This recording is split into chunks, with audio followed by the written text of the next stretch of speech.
Hello welcome. இன்னைக்கு எந்த படம் ரிவ்யூ பார்க்க போகிறேன்னா பரிமளா அண்ட் கோ. ஜெயராம் அம்மா வந்துட்டு ஊர்வசி வந்துட்டு இந்த படத்தில் நடிச்சிருப்பாங்க. அவங்களுக்கு 2 பொண்ணு இருக்கும்.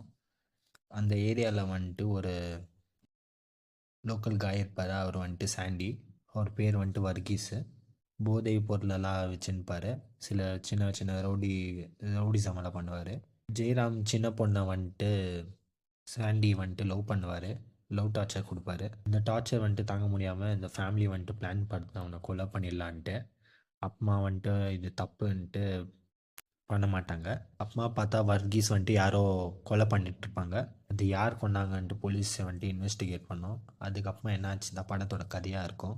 இந்த படத்தோட கேஸ்டிங் பார்த்தீங்கன்னா ரொம்ப நல்லா பண்ணியிருந்தாங்க. அப்புறம் காமெடி வந்துட்டு ஓகேன்னு சொல்லுவேன்.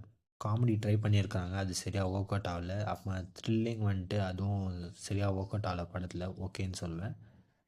ரைட்டிங் இன்னும் நல்லா பண்ணியிருந்துக்கலாமோன்னு தோணுச்சு.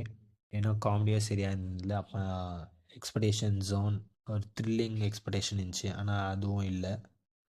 ஜெயராம் ஊர்வசினா அவங்க காம்பினேஷன் ரொம்ப நல்லா இருந்துச்சு. சஞ்சானா நடிச்சிருக்காங்க, அவங்களும் நல்லா பண்ணியிருந்தாங்க. அனந்திகா நடிச்சிருக்கிறாங்க. அப்பா சென்ட்ரேன், அப்பா சாண்டி நடிச்சிருக்கிறாங்க. அவங்க குத்த ரோல் ரொம்ப நல்லா பண்ணியிருக்கிறாங்க. மியூசிக் வைஸ் பார்த்தீங்கன்னா ஓகேன்னு சொல்லுவேன். டெக்னிக்கல் வைஸும் ஓகே தான். ஓவரால் பார்த்தீங்கன்னா ஒரு ஆவரேஜான படம். பிடிச்சிருந்தா போய் பாருங்கள். தேங்க்யூ.